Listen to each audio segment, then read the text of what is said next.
As West Asia reels from the never-ending war-like situation, once highly populated villages have turned into ghost towns.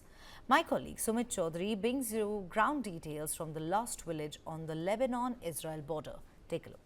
इस समय मौजूद हूं Israel और Lebanon के border के आखिरी गांव सरबीन में, और आप देखें तो ये आपको नजर आएगा कि कल रात कहा जा रहा है कि यहां पर इजराइल ने अपने कुछ रिटालिएटरी फायर किए थे, जिसकी वजह से इस पूरे घरों को, आसपास के घरों को नुकसान पहुंचा। अगर आप देखें ये पूरे घर पूरी तरीके से तबाह हो चुके हैं, और ख़ास बात यह कि यहाँ पर इस तरीके के निशान आपको हर जगह देखने को मिलेंगे।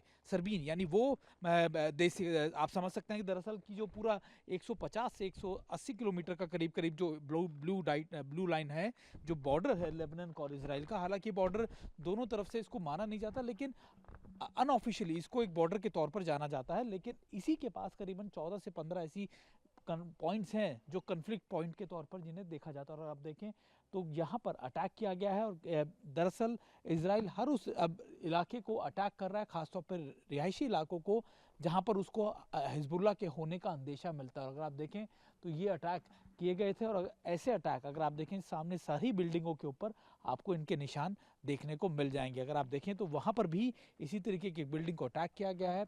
और ख़ास बात ये, मैं आपको कोशिश करता हूँ दिखाने की कि आखिरकार कितना इम्पैक्टफुल रहता है जब ड्रोन से या फिर आर्टिलरी से यहाँ पर अटैक किया जाता है। और ख़ास बात ये कि इस पूरे इलाके को अगर आप देखें, मैं अपने कैमरा पर्सन से कहूँगा कि आइए आगे तक आपको दिखाएं और समझाएं कि इस समय यहाँ की हालात क्या है। और इस समय हम वॉर जोन में हैं। वॉर जोन इसलिए मैं कह रहा हूँ क्योंकि अभी भी यहाँ पर हिजबुल्लाह और इजराइल के बीच लगातार फायर चल रहा है, काउंटर फायर चल रहे हैं। देखिए, और ये शेल्स के टुकड़े हैं, अगर आप देखें तो यहाँ पर आपको नज़र आएगा। मेरे कैमरा पर्सन आपको आगे की तरफ लेके चले तो अभी ये घर खाली कर दिए गए हैं। ये घर इसलिए खाली कर दिए गए हैं क्योंकि अब यहाँ पर कोई शख्स नहीं है। मेरे कैमरा पर्सन निशांत, आप आइए और ये देखिए इम्पैक्ट देखिए।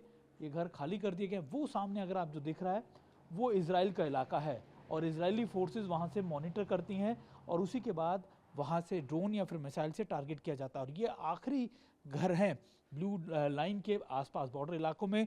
लेबनान और इजराइल के बीच ये बॉर्डर है, और इस पे करीब काफ़ी ज़्यादा कन्फ्लिक्ट चल रहा है। पूरा इलाका लगभग खाली है, कुछ गिनी चुनी गाड़ियाँ, गिने चुने लोग यहाँ पर नज़र आएंगे आपको। और अगर आप देखें ये रोड जो जारी है, इसी के डिमार्केट उस तरफ इजराइल और इस तरफ लेबनान है। हिजबुल्लाह ने दरअसल यहाँ पर अपने साउथ लेबनान को बहुत मजबूत तरीके से अपने लिए बेस बना रखा है।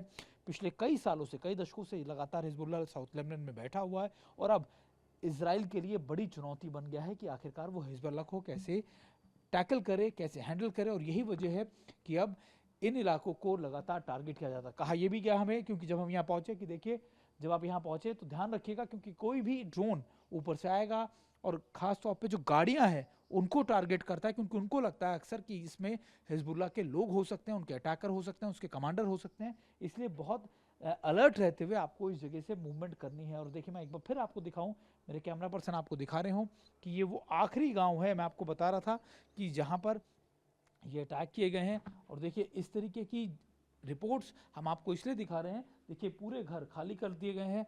मैं अपने कैमरा पर्सन से अगर आप कहूँ कि लोग यहाँ पर रहते थे, लेकिन अब अटैक के बाद देखिए यहाँ इन घरों को खाली कर दिया गया है।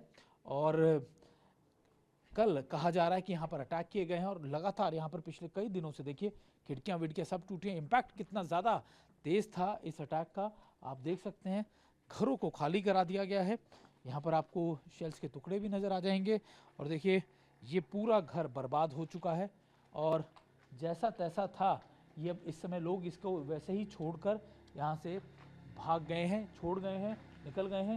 ये देखिए इस तरफ अगर आप देख रहे हो पूरा बर्बाद आपको नज़र आएगा। ये इसके साथ भी जो घर था उसको भी बहुत ज़्यादा नुकसान हुआ है, और यहाँ के ऐसे हालात जो हैं हमें देखने को मिलते हैं।